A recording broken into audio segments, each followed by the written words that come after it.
What is up, everybody? It's your boy Debo here, and this week's review will be Pearl Harbor, starring Ben Affleck, Josh Hartnett, Kate Beckinsale, Cuba Gooding Jr., featuring Alec Baldwin as Colonel James Doolittle, Jon Voight as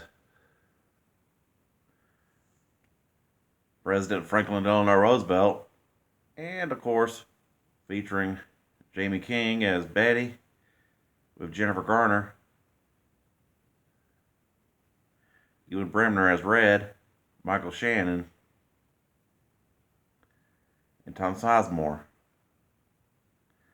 I say it's a kind of an excellent take on the, on the historical events that of the titular attack Pearl Harbor and its retaliation of America's retaliation with known as the Doolittle Raid.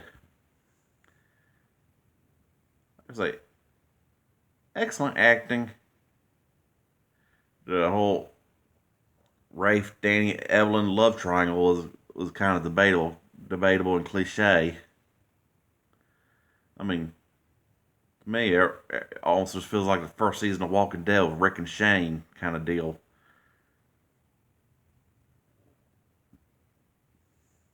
Where it starts off at the beginning, where it's got Danny and Rafe as kids, fooling around with one of their dads, Rafe's dad's crop duster. Then of course you had go up to 41 where they're at doing aerial stunts at their air base, Mitchell Air Base, that is. And then, of course, Rafe meets Evelyn, then goes to, after getting transferred to Eagle Squadron, which I'm going to say that was not kind of a historical inaccuracy on that one. Because, yeah, they couldn't let them transfer and all that. I mean, not like World War I with the Lafayette Escadrille. And the Flying Tigers in the Pacific were mercenaries, not regular military. Although him being a tiger would have made more sense, given how, although the Eagle Squad parts of the movie had some good aerial scenes of the Spitfires and 109s getting there, going at it, and then woof, which I gotta say the aerial scenes is pretty much the highlight of the movie. Because that, when you know Michael Bay, yeah, it's gonna be special effects over everything else. No, I'd have to give it excellent castings of Baldwin and as Doolittle, and of course the perfectly cast Jon Voight as FDR. I mean that's about the best film, probably one of the best film portrayals of the 32nd president since I mean, hardly can one up, can't see one figure one actor that can one up that one.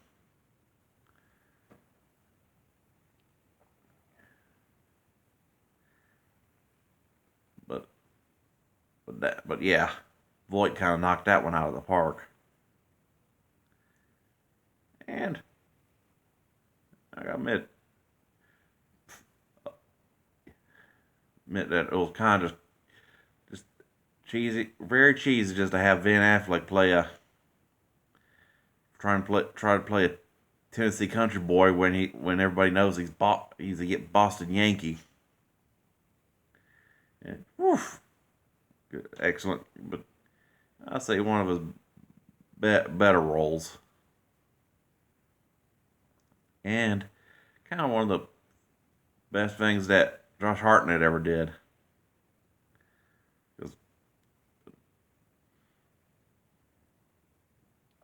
But yeah, you gotta give it this film. It's got excellent aerial scenes. The the periods and stuff was somewhat on par. I mean the cars and the fashions and such, yeah. Although them little side boats and all, those boats, speed boats and all, that's a big inaccuracy because a lot of them didn't exist till the 50s, and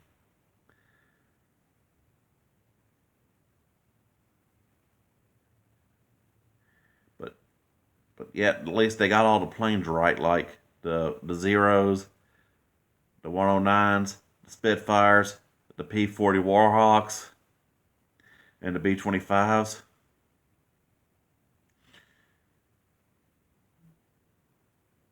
Yeah, given Michael Bay's love of the military and the patriotism, you can expect he gets them right because Michael Bay does better at military and war movies than he did ruining childhood classics.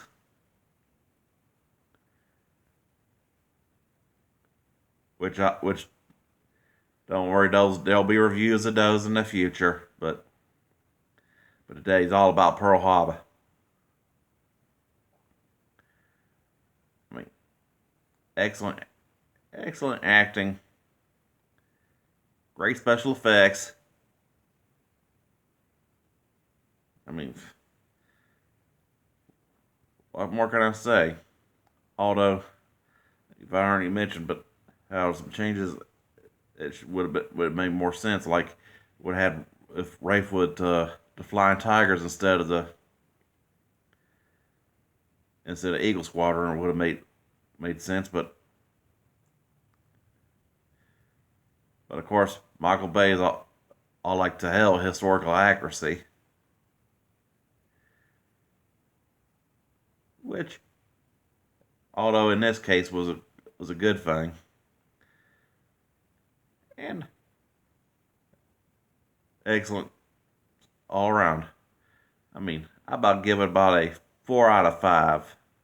I mean, just for great, okay acting and awesome special effects, especially since those were Oscar-winning special effects and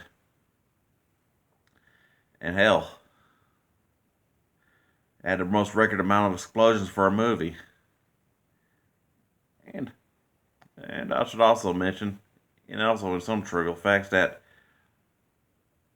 Cuba Gooding Jr.'s character Dory Merrill was also a real person. Among the ones like with Confiore as Admiral Husband Kimmel and Voight and Baldwin as Doolittle and Roosevelt. I mean, I hell, definite excellent scenes, especially of how it was released. Like when they released the videos and DVDs of this movie on like the 60th anniversary of the actual attack, and I'm reviewing it practically a week prior to the 80th anniversary. It was, I mean, very excellent. It was about like the first Ben Affleck, Hartnett, and Beckinsale movie I've ever seen, and one of the best things John Voight's ever done as an actor, anyway. And and one of the best roles Alec Baldwin's ever did. And overall, a 4 out of 5 because for great special effects, but okay acting. All right, y'all. That'll do it for this week. I'll be dishing them out for keep dishing out reviews, and y'all send some comments, some recommendations, and get some and subscribe. All right, y'all. Peace out.